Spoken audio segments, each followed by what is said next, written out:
আসসালামু আলাইকুম। এখন দেখবেন সংবাদ শিরোনাম। স্বদেশে তারেক রহমানকে অভ্যর্থনা জানানোর প্রস্তুতি, অর্ধ কোটি লোক সমাগমের প্রত্যাশা বিএনপির। গুম নির্যাতনের মামলায় ট্রাইব্যুনালে শেখ হাসিনা সহ 17 জনের বিচার শুরু। 21 জানুয়ারি সাক্ষ্য গ্রহণ, অব্যাহতি চেয়ে আসামি সেনা কর্মকর্তাদের আবেদন খারিজ। জমিয়তে উলামায়ে ইসলামের সাথে 4 আসনে বিএনপির সমঝোতা, পরস্পরের আসনে প্রার্থী না দেওয়ার সিদ্ধান্ত।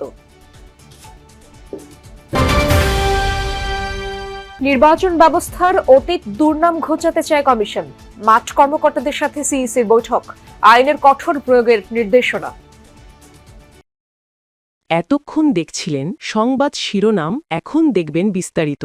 বিএনপির ভারপ্রাপ্ত চেয়ারম্যান তারেক রহমানের দেশে ফেরা উপলক্ষে রাজধানীতে শুভেচ্ছা বিনিময়ের প্রস্তুতি নিচ্ছে দলটি। অর্ধ কোটি মানুষের সমাগম প্রত্যাশা করছে বিএনপি, জানিয়েছেন দলের সিনিয়র যুগ্ম মহাসচিব রুহুল কবির রিজভী। দুপুরে সংবর্ধনা অনুষ্ঠানের কার্যক্রম পরিদর্শনে গিয়ে একথা বলেন তিনি। রিজভী আরও বলেন, এটি সমাবেশ নয়, শুভেচ্ছা বিনিময়।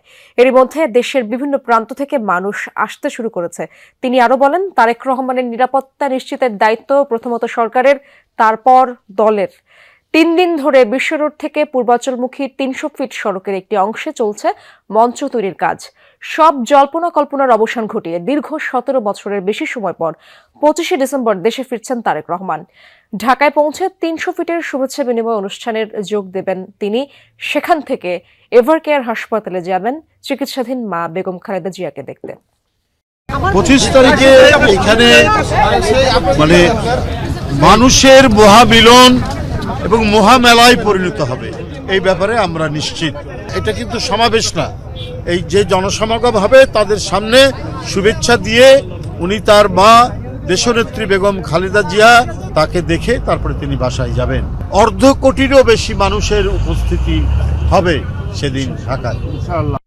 এখন পর্যন্ত প্রস্তুতির যে কার্যক্রম সেটি তো দ্রুত বেগে এগোচ্ছে এবং প্রতি ঘন্টায় সেই অবস্থার কিংবা সেই দৃশ্যের, সেই চিত্রের বেশ পরিবর্তন বোঝা যাচ্ছে। মঞ্চের একেবারে ঠিক পাশেই রয়েছে, খুব স্পষ্টভাবে মঞ্চের ঠিক উপরে যেই ছাউনিটা হবে সেটি সবচেয়ে বেশি আসলে মনোযোগ দেওয়া হয়েছে এই মঞ্চটির দিকে।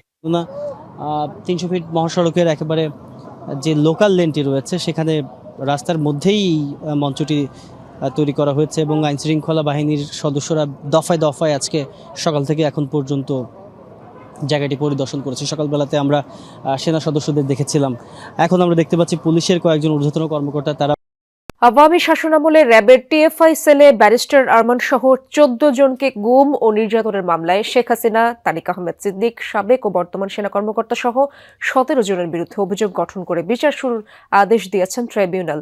আন্তর্জাতিক অপরাধ ট্রাইব্যুনাল 1-এর বিচারিক প্যানেল এই আদেশ দেন। এদিন আসামের পক্ষে অভিযোগ থেকে অব্যাহতি চেয়ে যে আবেদনও খারিজ করা হয়। গ্রেপ্তার 10 সেনা কর্মকর্তা নিজেদের নির্দোষ দাবি করেন। এই মামলায় 21 জানুয়ারি সূচনা বক্তব্য, সাক্ষ্য গ্রহণ অনুষ্ঠিত হবে।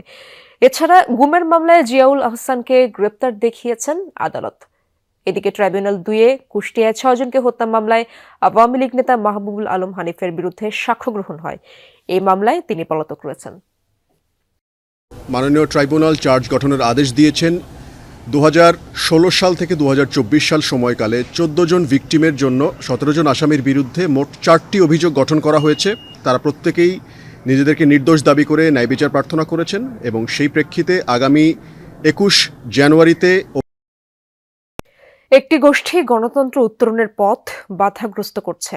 সরকারের ব্যর্থতার কারণে আইনশৃঙ্খলা পরিস্থিতির ভয়াবহ অবনতি হয়েছে বলেও অভিযোগ করেন বিএনপি মহাসচিব মির্জা ফখরুল ইসলাম আলমগীর।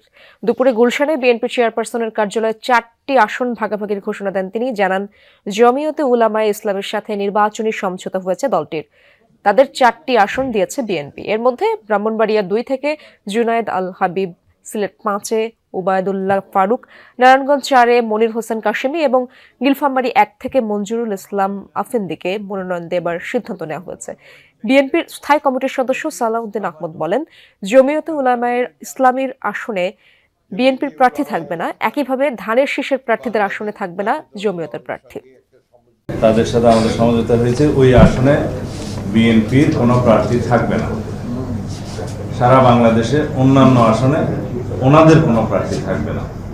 আমরা সেই সমঝোতার মধ্যে উপনীত হয়েছি। কিছু সংখ্যক ব্যক্তি মহল তারা এই ট্রানজিশনাল যে প্রসেস এটাকে বাধাগ্রস্ত করার জন্য ভয়ঙ্করভাবে চক্রান্ত করছে।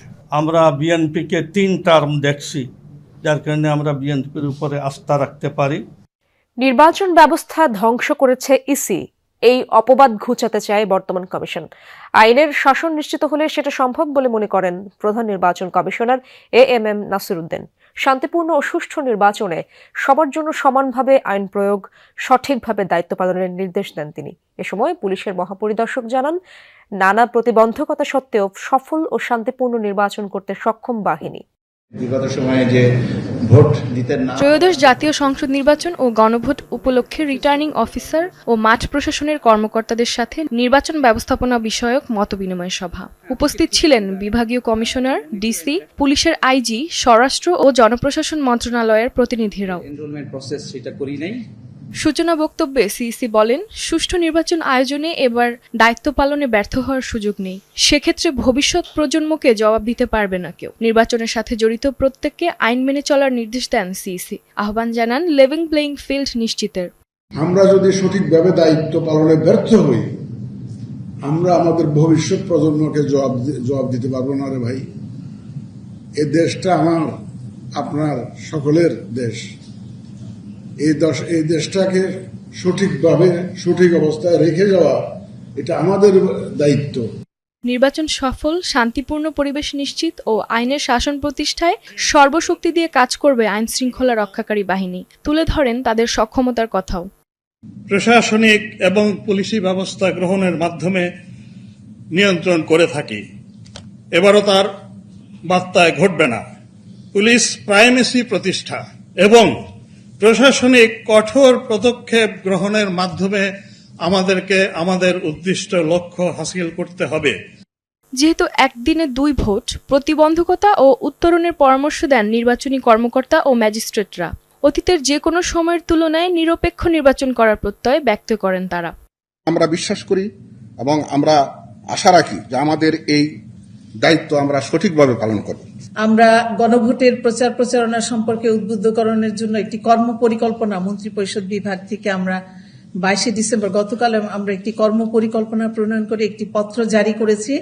আইন বিধিবিধান মেনে কাজ করলে ইসি পাশে থাকবে, আশ্বস্ত করেন প্রধান নির্বাচন কমিশনার।